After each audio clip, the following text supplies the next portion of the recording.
नमस्कार। Class 10th CBSE board SST economics lesson 3 मुद्रा तथा साख। मुद्रा तथा साख, तो आपके जहन में ये शब्द है कि मुद्रा आखिरकार क्या है और साख क्या है। तो मुद्रा की एक डेफिनेशन है जो कि हार्टली विदर्स ने दी थी कि money is what money does. मुद्रा वही है जो मुद्रा का कार्य करे। मुद्रा वही है जो मुद्रा का कार्य करे। और ये जो हमारे यहाँ, अब हम आज से आपको सैकड़ों वर्ष पहले लेके चलते हैं, जब मुद्रा का विकास नहीं हुआ था उस समय क्या था, लोग वस्तु विनिमय प्रणाली को यूज करते थे। क्या मतलब, हमारे पास कोई ये सामान है तो हमने अपने सामान बदल के दूसरे को दे दिया, दूसरे से हमने ले लिया। जैसे मान लीजिए मेरे पास 10 किलो गेहूँ है और मुझे शक्कर चाहिए, तो मैंने 10 किलो गेहूँ उसको दे दिया, उसके बदले में 5 किलो शक्कर मुझे मिल गई। ठीक है, तो इस तरह से वस्तु विनिमय प्रणाली चलती थी। जैसे मान लीजिए मेरे पास एक भैंस है और एक भैंस के बदले में 2 गायें मिल जाती थी, तो 2 गायों को देके एक भैंस को ले लिया। एक गाय के बदले में 4 बकरियां मिल जाती थी, तो एक गाय को बेच के मतलब बदले में 4 बकरी ले ली। अब इसमें क्या था कि आवश्यकताओं के दोहरे संयोग का अभाव होता है। जैसे मान लीजिए मुझे शक्कर चाहिए और मेरे पास गेहूँ है। अब दूसरे आदमी को जिसके पास उसके पास शक्कर तो है लेकिन उसको गेहूँ नहीं चाहिए, उसको चाहिए चावल। अब हम क्या करेंगे, एक ऐसा थर्ड व्यक्ति ढूंढेंगे जो हमारा गेहूं लेके हमें चावल दे देगा। तो ऐसे संयोग में बहुत ज़्यादा परेशानी आती थी और बहुत ज़्यादा प्रॉब्लम। फिर क्या किया गया कि मुद्रा का आविष्कार हुआ। मुद्रा का आविष्कार जो कि सबसे पहले इसको जानवरों के रूप में यूज़ किया गया। जैसे मान लीजिए एक गाय के बदले में 4 बकरियां हैं। फिर बाद में जो मूल्यवान धातुएं थी जैसे कि सोना चांदी, तो सोना को यूज़ किया गया एज ए मनी के रूप में तो फिर क्या हुआ कि लोगों ने सोना को एक मनी के रूप में यूज़ करना चालू कर दिया। अब ये जो सरकार, उस समय राजाशाही चलती थी, तो राजाशाही जो सोने के सिक्के छपने लगे। अब जब सोने के सिक्के छपने लगे तो क्या था कि सोना थोड़ा सा ज़्यादा सॉफ्ट होता है। जो अभी आज के जो हमारे सिक्के चल रहे हैं, तो उसमें सिक्के में क्या होगा, और जो क्या था सोना मूल्यवान भी होता है। तो वहाँ के उस समय के लोग क्या करते थे, सोने के सिक्के घिस घिस के जो 1 तोला का वजन था उसका और कम रह गया। अब जब सरकार को लगने लगा कि इससे तो नुकसान हो रहा, क्योंकि जो 1 तोला का सिक्का उन्होंने चलाया था उसकी वजन तो रह गया आधा। फिर उन्होंने सोचा कि सोने के सिक्के की जगह हम इसको अगर चांदी का सिक्का चलाएं तो ज़्यादा अच्छा रहेगा, क्योंकि सोने की तुलना में चांदी सस्ती पड़ती है। तो चांदी का सिक्का चलाया गया। अब समय होते होते क्या हुआ, चांदी की भी डिमांड बढ़ी। उसके बाद चांदी के भी सिक्के में घिसावट आने लगी।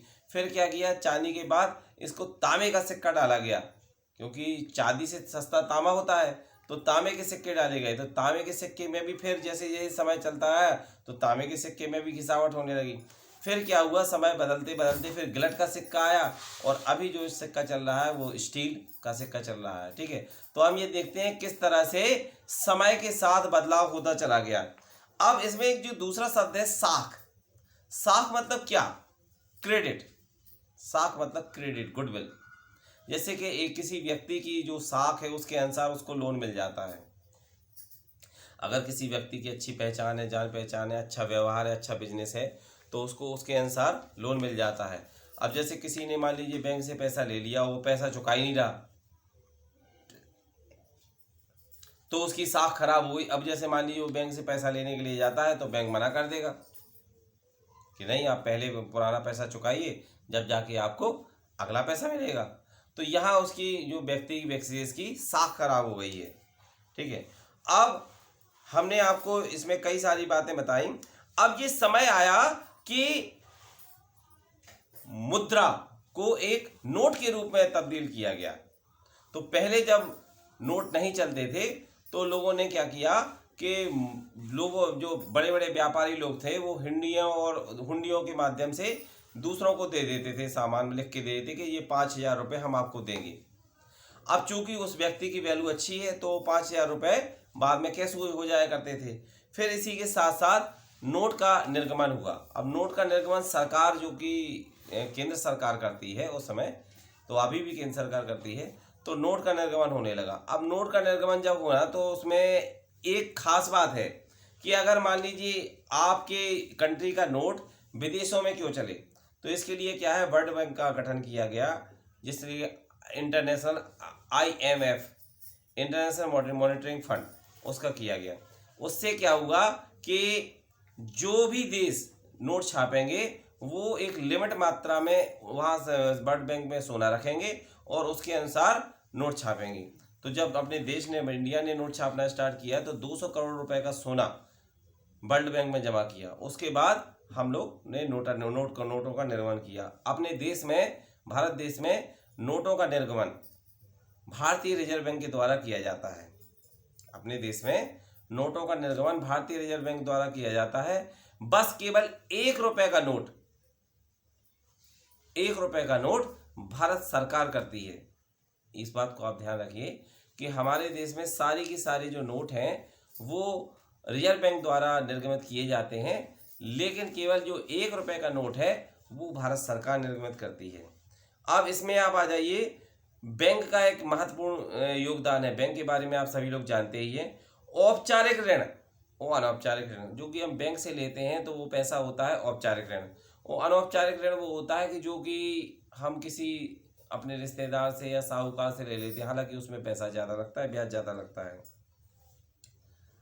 अब एक बात और आपको बताएं कि आत्मनिर्भर समूहों के में बचत ऋण संबंधित निर्णय लेने की प्रक्रिया एक महत्वपूर्ण है। अब जो आजकल हम ये देख रहे हैं कि एक नया सिस्टम चल रहा है, हालांकि ये है पुराना, जैसे स्वयं सहायता समूह। आपने देखा होगा कि पहले गुजरात में इस तरह की स्ट्रक्चर था, अब हमारे यहाँ देश में अलग अलग जगह, मऊरानीपुर में इस तरह के समूह चल रहे हैं, जो कि हम ये देख सकते हैं कि इनको स्वयं सहायता समूह के नाम से जाना जाता है।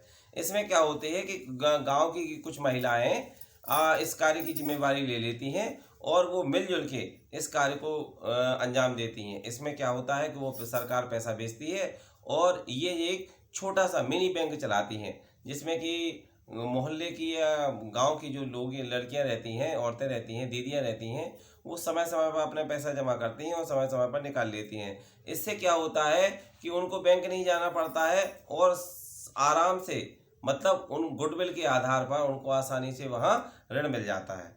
धन्यवाद। तो ये हमारा आज का लेसन था, लेसन 3, मुद्रा तथा साख। अब हम इसके प्रश्न पूछने जा रहे हैं अब से कुछ ही देर में। Thank you.